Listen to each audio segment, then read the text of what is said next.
अस्सलाम वालेकुम dear students. Abstract algebra के इस कोर्स में मैं आप सबको वेलकम कहता हूँ। एब्स्ट्रैक्ट अलजेब्रा में हम जिस टॉपिक के बारे में बात करेंगे वो है ग्रुप थ्योरी, और आज हम लेक्चर नंबर 1 में ग्रुप्स को डिस्कस करेंगे। ग्रुप्स की बेसिक डेफिनेशन और उसका बेसिक कॉन्सेप्ट क्या है, इसके ऊपर तफसील से बात करेंगे। तो स्टूडेंट्स ज़रा बोर्ड पे देखिए, तो आपको नज़र आ रहा है कि ग्रुप का नंबर सबसे आखिर में है। उससे पहले हमें इन सारी प्रॉपर्टीज के साथ गुजरना पड़ेगा। तो अगर कोई पेयर, यहाँ बेसिकली हम एक पेयर लेंगे। पेयर कैसा होगा? उस पेयर में कोई एक नॉन एम्प्टी सेट होगा, वो सेट कोई भी हो सकता है, और उस पे हम कोई बाइनरी ऑपरेशन को ऑपरेट करेंगे। ऑपरेट करने के बाद हम देखेंगे कि वो जो सेट है वो कौन कौन सी प्रॉपर्टीज को सेटिस्फाई कर रहा है। अगर वो सेट इन चारों प्रॉपर्टीज को सेटिस्फाई करेगा तो हम क्या कहेंगे कि उस सेट ने क्या बना दिया है, उस सेट ने ग्रुप बना दिया। तो सबसे पहले ग्रुप की डेफिनेशन को देखते हैं कि ग्रुप की डेफिनेशन क्या होती है। A pair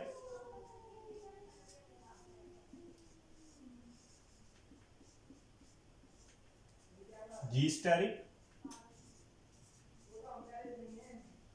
is said to be a group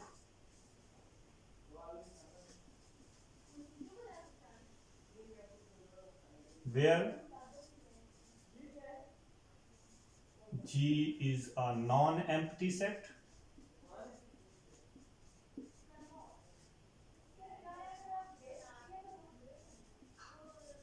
and steric is a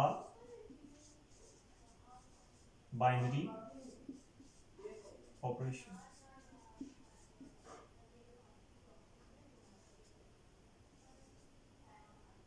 If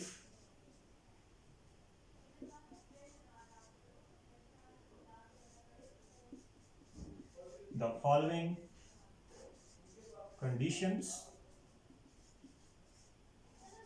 are satisfied.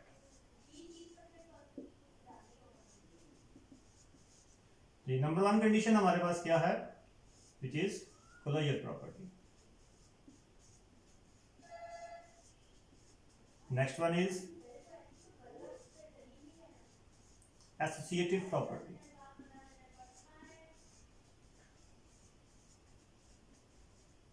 And the next one is existence of identity.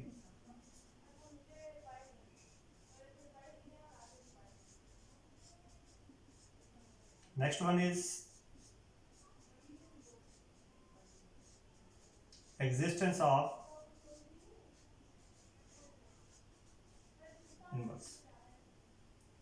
ये तो स्टूडेंट्स जो डिस्कशन मैंने इससे पहले की थी उसी को मैंने डेफिनेशन में लिख दिया है कि a pair G steric is said to be a group where G is a non-empty set and steric is a binary operation if the following conditions are satisfied.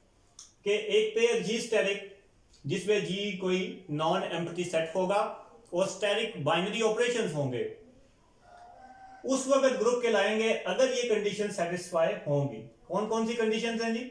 एक क्लोजर प्रॉपर्टी है, associative property है, existence of identity है और existence of inverse है। तो students ऐसा भी मुमकिन है कि हम कोई ऐसा पेयर लेते हैं जो सिर्फ और सिर्फ क्लोजर प्रॉपर्टी को सेटिस्फाई करता है, बाकी किसी प्रॉपर्टी को सेटिस्फाई नहीं करता। कुछ ऐसे पेयर्स भी हो सकते हैं जो इन क्लोजर और एसोसिएटिव इन दोनों को सेटिस्फाई करेगा मगर बाकी इन दोनों प्रॉपर्टीज को सेटिस्फाई नहीं करेगा। कुछ ऐसे पेयर्स भी होंगे जो इन तीनों प्रॉपर्टीज को सेटिस्फाई करेगा मगर उसमें इनवर्स एग्जिस्ट नहीं करेगा। तो स्टूडेंट्स अगर कोई पेयर सिर्फ और सिर्फ क्लोजर प्रॉपर्टी को सेटिस्फाई करता है तो हम उसे कहेंगे अलजेब्राइक स्ट्रक्चर या ग्रुपाइड। अगर कोई पेयर क्लोजर प्रॉपर्टी और एसोसिएटिव प्रॉपर्टी इन दोनों प्रॉपर्टीज को सेटिस्फाई करेगा तो हम उस पेयर को सेमी ग्रुप कहेंगे। इसी तरह अगर कोई pair closure property, associative property और आइडेंटिटी प्रॉपर्टी को सेटिस्फाई करेगा तो इस तरह के पेयर्स को हम मोनोइड कहेंगे। और इसी तरह अगर कोई pair closure property, associative property, identity property, inverse property इन चारों प्रॉपर्टीज को सेटिस्फाई करेगा तो उस पेयर को हम ग्रुप कहेंगे।